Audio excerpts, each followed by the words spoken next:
سنو کیا سکھاتی نماز تراویح۔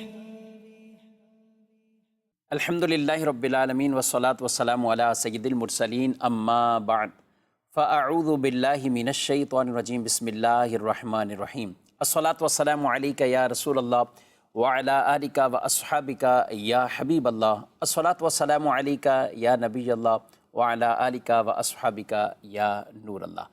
محترم ناظرین کرام، بندی چینل کے ناظرین، الحمدللہ درس تراویح پروگرام میں آپ کو خوش آمدید کہتے ہیں۔ رمضان شریف کی پہلی شب بابرکت رات، اللہ پاک ہم سب کو رمضان شریف کی برکات سے مالا مال فرمائے۔ اور قرآن مجید، فرقان حمید اور رمضان ایک بڑا گہرا تعلق ہے۔ اللہ رب العالمین نے رمضان کا تعارف قرآن میں جب فرمایا تو یہی ارشاد فرمایا، شہر رمضان الذی انزل فیہ القرآن، یہ وہ مہینہ یعنی رمضان وہ مہینہ کہ جس میں قرآن نازل ہوا، رمضان وہ مہینہ جس میں قرآن نازل ہوا۔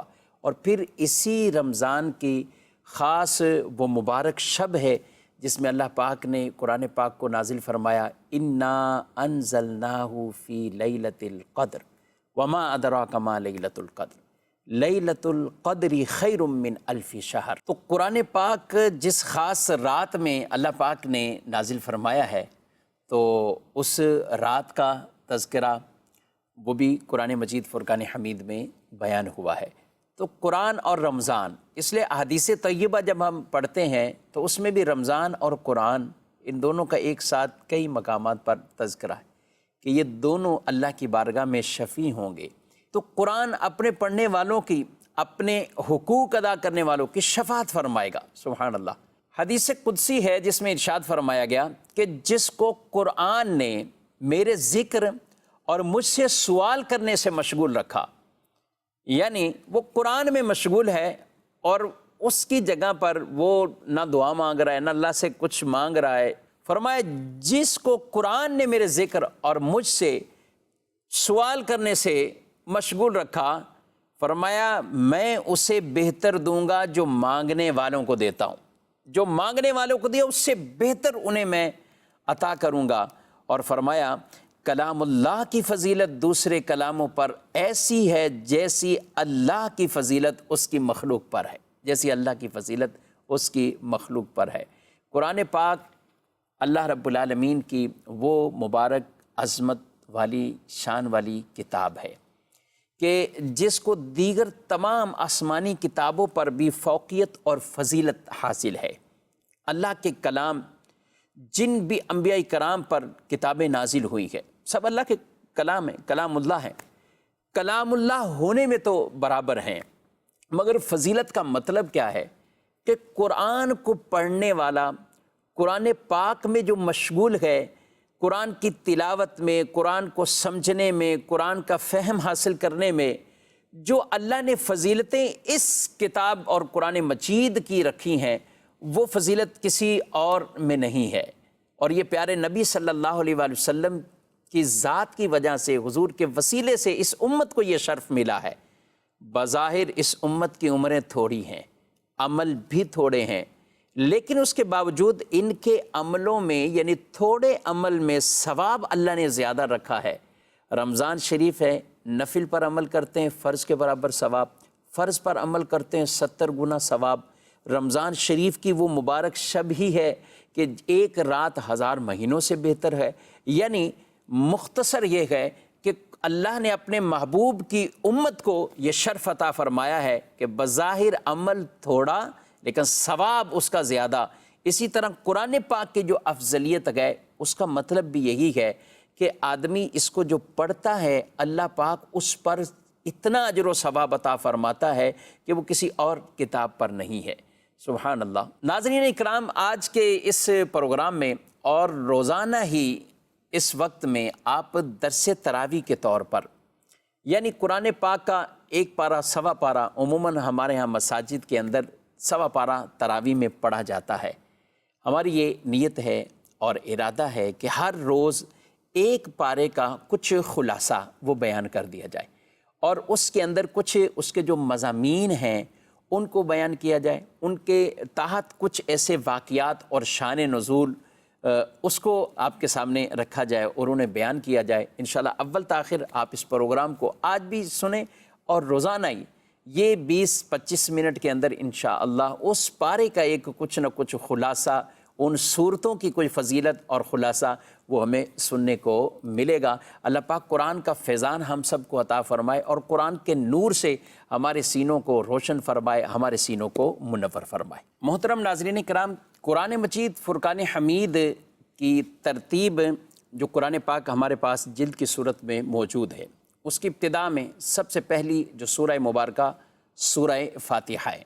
یا میں ایک بات عرض کرتا چلوں، ایک قرآن پاک کی نزول کی ترتیب، قرآن پاک جیسے نازل ہوا ایک وہ ترتیب ہے، اور ایک وہ ترتیب ہے جو قرآن پاک لوح محفوظ پر ہے، اور جس کو یک بارگی جو ایک مرتبہ نازل کیا گیا وہ لیلۃ القدر میں، لیکن حسب حال حسب موقع مختلف جو آیات مبارکہ اس وقت کی مناسبت کے اعتبار سے جو نازل ہوتی گئیں، تو وہ ترتیب کچھ اور ہے، اور قرآن پاک کی جو لوح محفوظ والی ترتیب ہے وہ وہی ہے جو ہمارے سامنے اب قرآن مجید فرقان حمید ایک جلد کی صورت میں باقاعدہ موجود ہے۔ آپ دیکھیے کہ قرآن پاک کی پہلی آیت مبارکہ جو سب سے پہلے نازل ہوئی تو وہ سورہ علق کی ہیں، اقرأ بسم ربک الذی خلق، یہ آیت مبارکہ جس سے وحی کا آغاز ہوا، یہ سب سے پہلے یہ نازل ہوئی، اور ہیں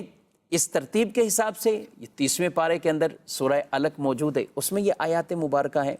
تو اسی طرح جب نازل ہوتی تھی تو وہ مختلف مواقعوں کے اعتبار سے جو حسب حال موقع تھا، اللہ پاک نے ویسے ہی ان احکامات کو نازل فرمایا، ان آیات کو نازل فرمایا، اور یہ قرآن کے نزول تدریجاً 23 سال کا عرصہ ہوا، یعنی آہستہ آہستہ قرآن پاک جو نازل ہوتا رہا، 23 سال میں یہ نازل ہوا۔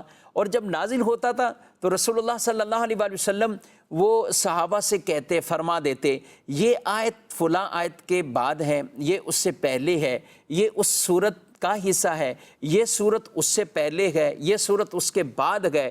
اللہ اکبر! یعنی قرآن مجید فرقان حمید سے گویا کہ یہ ہستیاں کیسی مشغول تھیں کہ بظاہر اس وقت قرآن پاک ایک جلد میں جمع نہیں تھا، مگر پھر بھی قرآن کے حفاظ تھے، اس وقت بھی قرآن کے حافظ ہوا کرتے تھے، اور باقاعدہ اس طرح انہوں نے قرآن پاک کو وہ حفظ کیا۔ رسول اللہ صلی اللہ علیہ وسلم جیسے ان اصحاب کو کہتے گئے تو وہ آیات مبارکہ کو وہیں رکھتے اس کی جگہ پر۔ تو اس ترتیب کے ساتھ جو لوح محفوظ پر قرآن مجید فرقان حمید گئے، جو آج تک ہمارے پاس یہ موجود گئے، محفوظ گئے، اور اللہ پاک نے ہی اس کی حفاظت کا ذمہ لیا ہے۔ اِنَّا نَحْنُ نَزَّلْنَا الذِّكْرَ وَإِنَّا لَهُ لَحَافِظُونَ، بے شک ہم نے اس کو نازل کیا ہے اور ہم ہی اس کی حفاظت کرنے والے ہیں۔ بڑی تاکید کے ساتھ اس حکم کو اور اس فضیلت کو گویا کہ یہ بیان کیا کہ قرآن کی حفاظت یہ ہمارے ذمہ کرم پر ہے۔ یہی وجہ ہے پچھلی امتوں میں جو کتابیں نازل ہوئیں تو ان کے حفاظ انبیاء کرام علیہم السلام ہوا کرتے تھے، امت اس طرح ان کو حفظ نہیں کر پاتی تھی، لیکن قرآن پاک کا حفظ کرنا بھی اللہ نے ایسا سہل فرما دیا ہے، اس امت کو یہ خاصہ عطا فرمایا ہے کہ آج مسلمانوں کا بچہ بچہ قرآن کو اپنے سینے میں محفوظ کیے ہوئے گئے، اور بالخصوص رمضان کی راتوں میں وہ انہیں مصلی امامت پر کھڑے ہو کر قرآن سنا رہے ہوتے، سبحان اللہ۔ تو یہ بھی اللہ پاک نے اس امت کو یہ شرف عطا فرمایا ہے کہ کثرت کے ساتھ قرآن کو حفظ کرنے والے وہ موجود ہیں۔ پہلی سورت سورہ فاتحہ ہے، اس سورہ فاتحہ کے مختلف نام بھی بیان فرمائے گئے۔ جی ہاں، اسے فاتحۃ الکتاب کہا جاتا ہے، یعنی یہ کتاب کو گویا کہ ابتدا کرنے والی، قرآن پاک کے آغاز میں ابتدا میں فاتحہ ہے تو اسے فاتحۃ الکتاب بھی کہا جاتا ہے۔ اسی سورہ مبارکہ کو سورۃ الشفاء بھی کہا جاتا ہے، سورۃ الشافیہ بھی کہا جاتا ہے۔ اسی سورہ فاتحہ کو ام القرآن اور ام الکتاب کہا جاتا ہے، یعنی قرآن پاک کی اصل۔ اور ویسے اس کی ڈیٹیل اور تفصیل میں جب ہم جائیں اور اس کو پڑھیں تو قرآن پاک کا گویا کہ جو مقصد ہے وہ پورا اس فاتحہ کے اندر ایک خلاصتاً بیان فرما دیا گیا۔ اور یہی وجہ ہے کہ دین کے بنیادی امور کا جامع ہونے کی وجہ سے سورہ فاتحہ کو سورۃ الکنز، سورۃ الوافیہ اور سورۃ الکافیہ کہا جاتا ہے۔ یہی وہ سورہ مبارکہ ہے جس کو سورۃ الدعا بھی کہا جاتا ہے، کیونکہ قرآن مجید فرقان حمید کی اس مبارک سورت کے اندر وہ دعا بھی ہے۔ جی ہاں محترم ناظرین، سورہ فاتحہ وہ ہے جس کو حدیث قدسی میں یہ ارشاد فرمایا گیا ہے کہ میں نے اپنے اور اپنے بندے کے درمیان اسے تقسیم کر دیا ہے، آدھی صورت میرے لیے ہے، آدھی صورت میرے بندوں کے لیے ہے۔ آدھی صورت اللہ کے لیے کیسے ہے؟ وہ قرآن پاک کی سورہ فاتحہ پڑھیے۔ بسم اللہ الرحمن الرحیم، الحمدللہ رب العالمین، الرحمن الرحیم، مالک یوم الدین، ایاک نعبد و ایاک نستعین۔ یہ وہ حصہ ہے کہ جس میں آدمی اللہ کی حمد کرتا ہے، اور حمد کے لائق حقیقی معنوں میں اللہ کی ہی ذات ہے، اور ساری تعریفیں اللہ رب العالمین کے لیے ہے۔ اسے رحمان بھی رحیم بھی پکارتا ہے۔ مالک یوم الدین، روز جزا کا مالک، وہ قیامت کے دن کا مالک اللہ رب العالمین۔ ایاک نعبد و ایاک نستعین، اے اللہ تیری عبادت کرتے ہیں، تجھ سے استعانت چاہتے ہیں، تجھ سے مدد چاہتے ہیں۔ تو یہ وہ حصہ ہے سورہ فاتحہ کا کہ جو آدھی صورت گویا کہ اللہ کے لیے ہے۔ اب آگے کیا ہے؟ اہدنا الصراط المستقیم، آدمی دعا مانگتا ہے، اس لیے اس کو سورۃ الدعا بھی کہا جاتا ہے۔ اے اللہ ہمیں ہدایت عطا فرما صراط مستقیم کی طرف، سیدھے راستے کی طرف۔ ہدایت دو معنوں میں، ایک ہے اراءۃ الطریق، یعنی کسی کو صرف راستہ دکھانا۔ آپ سے کوئی راستہ پوچھتا ہے تو آپ اسے دکھاتے ہیں کہ بھئی یہاں سے ادھر چلے جائیں، رائٹ چلے جائیں، لیفٹ چلے جائیں، یوں کرتے ہوئے آپ پہنچ جائیں گے۔ یہ آپ نے صرف راستہ بتایا، راستہ دکھایا ہے۔ اور ایک ہے ایصال الی المطلوب، یعنی جہاں پہنچنا مقصود ہے وہاں تک پہنچا دینا۔ آپ سے کوئی پوچھتا ہے کہ بھئی یہ کراچی کے اندر عالمی مدنی مرکز فیضان مدینہ کہاں ہے، جہاں قبلہ شیخ طریقت امیر اہل سنت دامت برکاتہم العالیہ تشریف فرما ہوتے ہیں اور ہر روز رات کو مدنی مذاکرہ فرما رہے ہیں، تو آپ کے ہاں میں بھی وہیں جا رہا ہوں، آئیے آپ کو بھی ساتھ لے کے چلتا ہوں۔ تو جو آپ سے پوچھا گیا وہ آپ نے مطلوب مقصود تک اسے پہنچا دیا۔ یہاں پہ جو ہدایت کا معنی ہے، یہ ویسے ہدایت یعنی رہنمائی کرنا، اس کے یہ دو معنی بھی عام طور پر بیان کیے جاتے ہیں۔ یہاں مقصود یہ ہے کہ آدمی راستہ تو دیکھ چکا ہے، ایمان کا راستہ، اسلام کا راستہ، نبی صلی اللہ علیہ وسلم کی مبارک شریعت کا راستہ، دین کا راستہ، یہی راستہ سیدھا راستہ ہے، یہی صراط مستقیم گئے، اس کی ہم دعا مانگتے ہیں۔ لیکن یہاں مراد اس پر استقامت، اس پر چلنے کی دعا مانگی جا رہی ہے۔ اے اللہ ہمیں سیدھے راستے کی ہدایت عطا فرما، یعنی اس پر چلنے کی توفیق عطا فرما۔ وہ سیدھا راستہ کون سا سیدھا راستہ ہے؟ ناظرین اکرام، قرآن پاک کی تفسیر کا ایک بہترین جو تفسیر کا انداز اور سب سے اوپر درجہ جو تفسیر کا کہلاتا ہے وہ تفسیر القرآن بالقرآن، یعنی قرآن پاک کی تفسیر قرآن کی ہی بعض آیات کے ساتھ، اور وہ یا قرآن خود ہی اس کی وضاحت فرما دے، اسی کی ڈیٹیل اور تفصیل بیان فرما دے۔ یہ ایک وہ سب سے اوپر والا درجہ تفسیر کا ہے۔ پھر آگے قرآن کی تفسیر حدیث پاک سے، قرآن پاک کی تفسیر آثار صحابہ کے ساتھ، یعنی یہ بھی پورے وہ تفسیر ہیں اور اس کے ماخذ ہیں، لیکن سب سے بلند و درجہ تفسیر کا وہ قرآن نے ہی اس آیت کی وضاحت آگے فرما دی گئی یا کسی اور مقام پر اس کی وضاحت فرما دی۔ تو یہاں ہم دعا مانگتے ہیں اللہ سیدھے راستے پر چلنے کی توفیق عطا فرما۔ کون سا سیدھا راستہ ہے؟ صراط الذین انعمت علیہم، ان لوگوں کے راستے پر چلنے کی توفیق دے جن پر تیرا انعام ہے، ان لوگوں کے راستوں پر، یعنی سبحان اللہ، قرآن کا راستہ سیدھا راستہ، حدیث کا راستہ سیدھا راستہ، مگر یہ راستہ ملے گا کیسے؟ یہ راستے پہ ہم کیسے پہنچیں گے اور اس راستے پر کیسے چلنا نصیب ہوگا؟ تو اللہ نے بیان فرما دیا ہے صراط الذین انعمت علیہم، جن لوگوں پر اللہ کے انعام ہے تم ان لوگوں کے راستوں پر چلو۔ جب ان لوگوں کے راستوں پر چلو گے تو یہی راستہ تو صراط مستقیم کا ہے۔ اس سے پتہ چلا اللہ کے پیارے بندے، نیک بندے، اولیاء صالحین کاملین، ان کا طریقہ اختیار کرنا، ان کی صحبتیں اختیار کرنا، ان کی تعلیمات پر چلنا، اور اسی طریقے سے ائمہ مجتہدین جن کی تقلید کی جاتی ہے، انہی کی تقلید اور ان کے راستوں پر چلنا، یہ گویا کہ صراط مستقیم پر چلنا ہے۔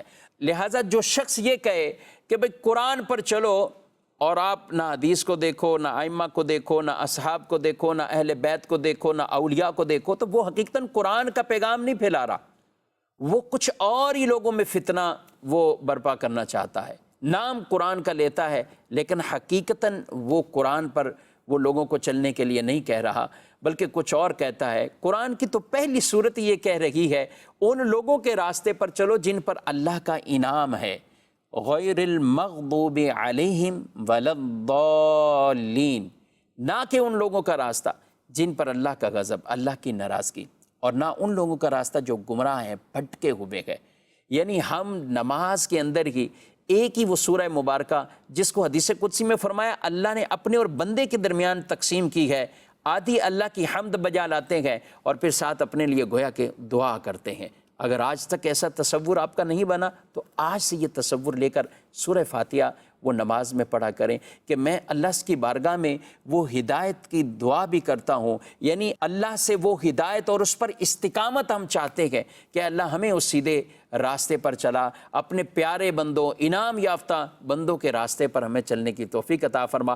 تو جو قرآن کا تفسیر القرآن بالقرآن کا ایک حصہ ہے تو یہ آیت مبارکہ بھی اسی میں سے ہے، کیونکہ اللہ پاک نے خود ہی اپنے انعام یافتہ بندوں کا وہ آگے 5ویں پارے میں سورۃ النساء کے اندر ذکر فرما دیا، وَمَن يُطِعِ اللَّهَ وَالرَّسُولَ فَأُولَٰئِكَ مَعَ الَّذِينَ أَنْعَمَ اللَّهُ عَلَيْهِمْ مِنَ النَّبِيِّينَ وَالصِّدِّيقِينَ وَالشُّهَدَاءِ وَالصَّالِحِينَ وَحَسُنَ أُولَٰئِكَ رَفِيقًا۔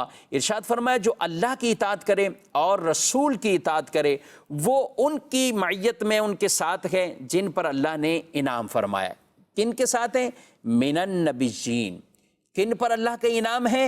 انبیاء کرام، والصدیقین، اور مرتبہ صدیقیت والے، صدیقین ان کے مرتبے والے، والشہداء والصالحین، اور شہداء اور صالحین، نیک لوگ، اولیاء، یہ وہ ایسے ہیں کہ جن کو منعم علیہم، یعنی جن پر انعام کیا گیا ہے، اللہ کی طرف سے جو انعام یافتہ لوگ ہیں۔ اور اللہ فرماتا ہے وَحَسُنَ أُولَٰئِكَ رَفِيقًا، اور یہ کتنے اچھے ساتھی ہیں، یہ کتنے اچھے ساتھی ہیں۔ تو ناظرین کرام، یہ سورہ فاتحہ کا ایک کچھ خلاصہ عرض کیا ہے۔ ہر آیت پر بہت سی گفتگو ہو سکتی ہے، اس کی ڈیٹیل اور تفصیل، اور پھر اللہ پاک کے پیارے حبیب علیہ السلام نے اس کے آگے جو ان کی فضیلتوں کو بیان کیا گیا ہے، اللہ کی حمد کرنے پر کیا کیا فضائل ہیں، یہ بہت تفصیل سے گفتگو ہو سکتی ہے، لیکن کچھ خلاصہ عرض کیا۔ آگے بھی چونکہ کچھ بیان کرنا ہے، اور قرآن پاک کی سورہ بقرہ، سورہ فاتحہ کے بعد سورہ بقرہ، یہ سورہ بقرہ یہ عربی زبان میں گائے کو کہتے ہیں، اور اس میں چونکہ ایک گائے کا بڑا ڈیٹیل اور تفصیل سے اس واقعے کو بیان کیا گیا ہے، وہ قیمتی گائے تھی اور اس کی تفصیل اور ڈیٹیل سورہ بقرہ کے اندر وہ بیان کی گئی ہے۔ سورہ بقرہ وہ ہے کہ رسول اللہ صلی اللہ علیہ وآلہ وسلم کی بشارت ہے کہ جس گھر کے اندر سورہ بقرہ پڑھی جاتی ہے وہاں سے شیطان اس گھر سے بھاگ جاتا ہے۔ ایک روایت میں فرمایا گیا کہ اپنے گھروں کو قبرستان نہ بناؤ، اپنے گھروں کو قبرستان نہ بناؤ، یعنی گھر میں بھی نماز پڑھو، گھر کے اندر آدمی اپنی نفل نماز پڑھے، سنت نماز پڑھے، یہ گھر کے اندر بھی یہ معمول ہونا چاہیے۔ اگرچہ ہمارے ہاں اوورال لوگ ساری نماز ابتدا سے لے کر آخر تک وہ مسجد کے اندر اہتمام کرتے ہیں، بعض کے گھروں میں ایسی گنجائش شاید نہ ہو یا گھر کے اندر ایسا وہ ماحول نہیں بنا پاتے، حالانکہ یہ ہونا چاہیے۔ بعض اچھے ہیں کہ جن کو اللہ نے نوازا اور اچھا گھر بناتے ہیں، تو جہاں دیگر سہولیات کا خیال رکھتے ہیں، نماز کے لیے بھی آپ ایک گھر کے اندر جگہ فکس کریں تاکہ آپ کے بچوں کی ابھی سے تربیت ہو کہ ہاں یہ نماز کی جگہ ہے، گھر میں نماز بھی پڑھنی ہے۔ غیر خواتین بھی نماز پڑھتی ہیں، اور بالخصوص ایسی جگہ ہیں کہ جہاں پر مسجدیں ہیں دور دور، ان کا مسجدوں میں جانے کا عام طور پہ معمول نہیں ہوتا، یا رمضان کے دنوں میں کچھ وہ چلے بھی جاتے ہیں لیکن عام طور پر وہ مسجد پہ نہیں جا پاتے۔ بالخصوص بیرون ملک کی بات کریں تو وہاں کئی ایسی مساجد جو کئی کلومیٹر کی دوری پر وہ موجود ہوتی ہیں۔ تو بہرحال یہ تو سعادت مندی ہے مسجدوں کے اندر حاضر ہونا، نماز پڑھنا، لیکن اپنے گھر کو بھی قبرستان نہ بناؤ کہ گھر میں کوئی نماز ہی نہ پڑھو۔ آپ کا اگر بالکل پڑوس میں ہی مسجد ہے، آپ مسجد میں ہر وقت جاتے ہیں، اچھی بات ہے، لیکن گھر میں آپ نفل تو پڑھ سکتے ہیں، گھر میں صلاۃ اللیل تو پڑھ سکتے ہیں، تہجد کی نماز تو پڑھ سکتے ہیں۔ تو اس لیے فرمایا گھروں کو قبرستان نہ بناؤ کہ گھر کے اندر کوئی عبادت ہی نہ کی جائے۔ پھر ارشاد فرمایا اور شیطان اس گھر سے بھاگتا ہے جس گھر میں سورہ بقرہ کی تلاوت کی جاتی ہے، جس گھر میں سورہ بقرہ کی تلاوت کی جاتی ہے۔ ایک اور حدیث میں فرمایا جس نے دن کے وقت سورہ بقرہ کی گھر میں تلاوت کی ہے تو 3 دن تک شیطان اس گھر سے دور بھاگ جاتا ہے، اور جس نے رات کے وقت کی ہے تو 3 راتیں شیطان اس گھر سے دور بھاگ جاتا ہے۔ ذہن نصیب ہم اپنے گھروں میں تلاوت کلام پاک اور بالخصوص سورہ بقرہ کی تلاوت کا یہ ایک انداز اپنائیں اور یہ اپنا معمول بنائیں۔ جی ہاں، آج کل کوئی اگر کہہ بھی دیتا ہے، کسی عمل اور وظیفے کے طور پہ بھی کہتا ہے کہ گھروں میں سورہ بقرہ پڑھیں، دکان پر پڑھیں، فیکٹری میں پڑھیں، آدمی کہتا ہے یار فلاں حافظ صاحب کو بلا لو، فلاں شخص کو بلا لو، وہ پڑھ لیں گے، کوئی مدرسے کے بچے پڑھ لیں گے۔ خود اپنا معمول اس پہ نہیں ہوتا، ہمیں خود اپنا بھی اور اپنے بچوں کی بھی تربیت کرنی چاہیے، اور گھر کے اندر بھی از خود بھی ہم تلاوت کلام پاک کریں اور اس کے فضائل اور برکات ہم حاصل کریں۔ سورہ بقرہ کے بہت سے مضامین ہیں کہ اس کے اندر ابتدا میں اللہ پاک نے متقین کے اوصاف کو بیان فرمایا ہے۔ ذالک الکتاب لا ریب فیہ ھدی للمتقین الذین یؤمنون بالغیب وَيُقِيمُونَ الصَّلَاةَ وَمِمَّا رَزَقْنَاهُمْ يُنْفِقُونَ۔ فرمایا یہ وہ ذیشان کتاب ہے جو متقین کے لیے ہدایت ہے، اور وہ متقین کون ہیں؟ الذین یؤمنون بالغیب، جو غیب پر ایمان رکھتے ہیں اور نماز کو قائم کرتے ہیں، اور جو کچھ ہم نے انہیں دیا اس میں سے وہ خرچ کرتے ہیں۔ یعنی تقوی کے مختلف مراتب بیان کیے گئے ہیں۔ تقوی یعنی سب سے بڑا اس کا جو مرتبہ کہ آدمی اپنے آپ کو کفر اور شرک سے بچا لیتا ہے، یہ بھی ایک اعتبار سے متقی ہے۔ تقوی اس نے اختیار کیا کہ اس نے کفر اور شرک کی غلاظت کو اپنے آپ سے دور کیا ہے، اور ایمان کا نور اس کے سینے میں آ گیا ہے۔ اس کے بعد ایمان کے بعد جو مسلمان کو بطور خاص تقوی کے مراتب ہیں، اس میں حرام سے بچنا، شبہات والے چیزوں سے بچنا، مکروہات سے بچنا، بد مذہبیت سے بچنا، یہ مختلف ان کے مراتب بیان کیے گئے ہیں کہ کن سے بچنے کا کیا حکم ہے۔ بالکل حرام سے بچنا، بد مذہبیت سے بچنا، گمراہیت سے بچنا، یہ وہ تمام چیزیں ہیں کہ جو لازم فرائض میں سے گئے کہ آدمی ان سے اپنے آپ کو، اپنے عقائد کو، اپنی نظریات کو، اپنی سوچ اور فکر کو ایسے ان تمام باطل لوگوں سے بچا کر رکھے اور اپنے ایمان کو صاف اور ستھرا رکھے، جیسا ایمان حضرات صحابہ کرام و حضرات اہل بیت اطہار رضی اللہ تعالی عنہم اجمعین کا تھا۔